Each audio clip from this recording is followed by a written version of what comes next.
Hello and welcome back to the second day of working with the OpArt project for 5th grade. We should have our lines pretty much done.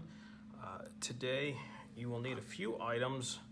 You want to have a pencil just in case you need to deal with some smudges or maybe fix a line before we color in there. You're going to want 3 colors. I'm going to be using markers because I happen to like the look of the markers, but if you don't have markers at home, you could use colored pencils or even crayons. As long as you're doing it neatly, it'll still look nice. Then I also will need, if I'm doing markers, I'm going to use a Sharpie. A Sharpie would look good with a colored pencil as well, and it would work partially on crayon, but a black crayon will actually do a better job, I think, with doing some outline work. We are not going to be outlining everything, so don't jump ahead with a Sharpie marker. Okay, so you're gonna want 3 colors. You wanna pick 3 colors that look good together. In my case, I'm thinking fall, so I picked 3 colors that would work well for fall. And we're gonna create a very simple pattern, okay? And what I'm going to do is this. I'm going to turn my paper so I can work on this big area first. It helps set the pattern and make things easier.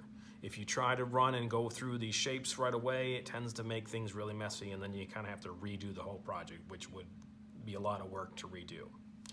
Okay, so I'm going to start with my orange, and all it is I'm going to do a 3-color pattern, and I'm going to do my pattern diagonally. Now this piece of paper that you're seeing here is just my bleed sheet, so it's just an extra scrap piece of paper that I had laying around to protect my table, because even I make a mistake once in a while.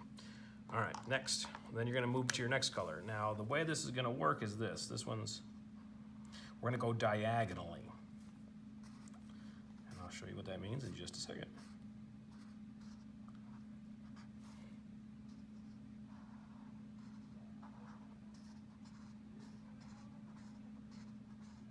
Like that.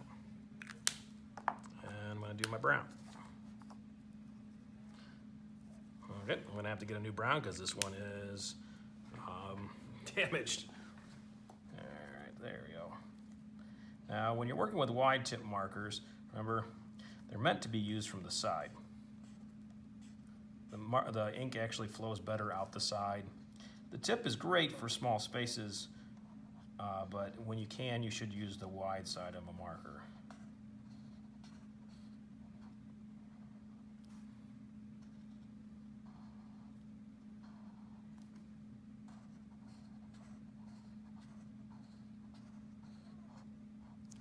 I'm going to continue this pattern.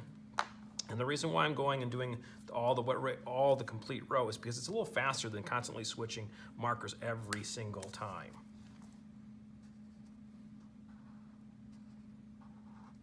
Oh, I totally did the wrong color. Even Mr. Sanders makes a mistake here. All right.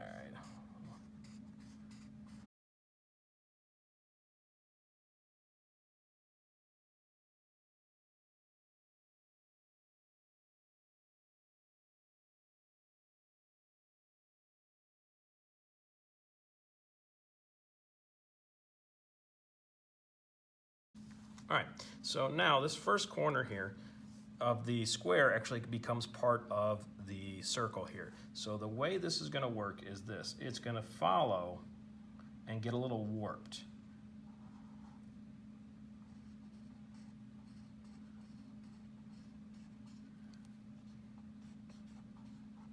Okay, and then this next one, I'm going to do this part first because it's just easier to see what I'm doing. Do the regular square area first. Then I'm going to do this little bit of extra. Then it just continues on.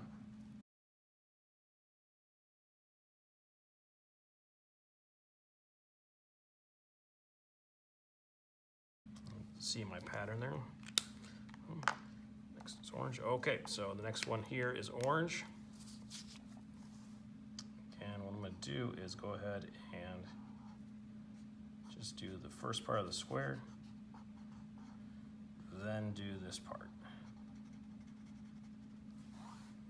Now this one is just the weird odd shape here. It's supposed to be. Here, you can see it's a partial, and then it got warped on the other part. Then we're back to normal.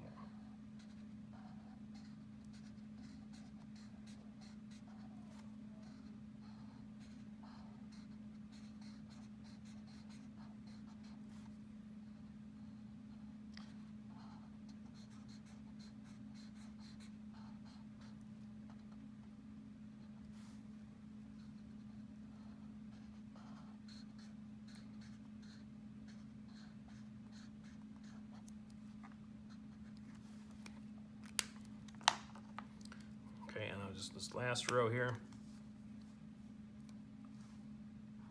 It's going to cut across.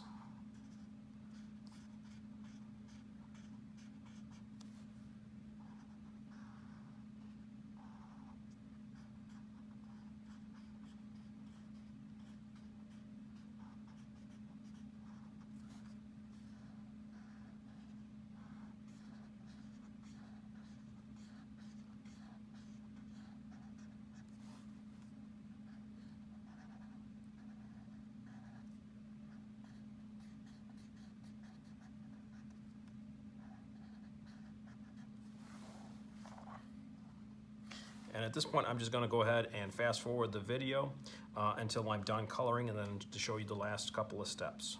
All right.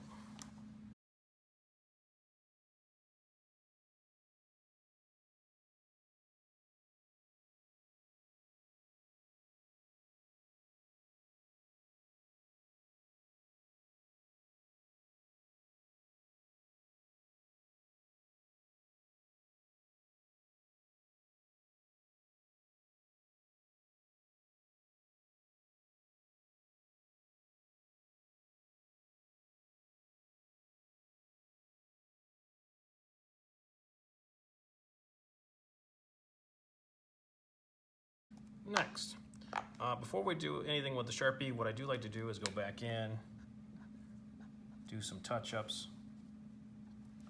Hopefully you didn't leave a lot of marks around.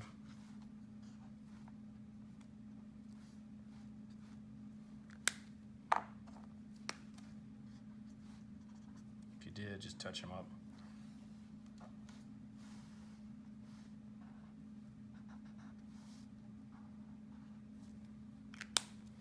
That's good for now.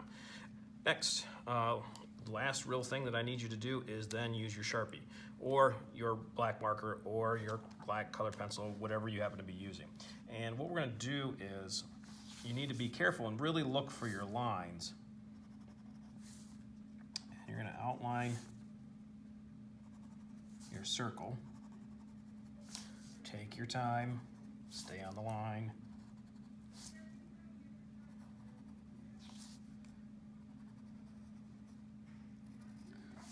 Then outline the lines that get curved inside the circle.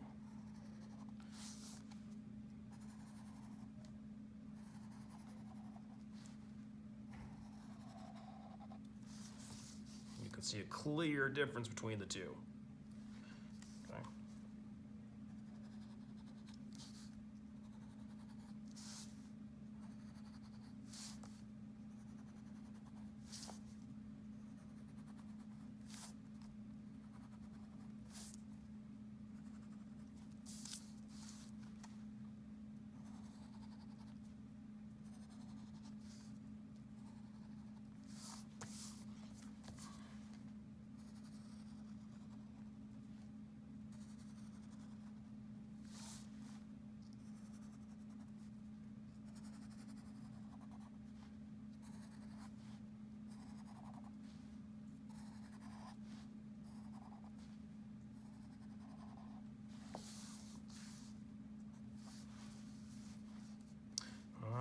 And then you're done.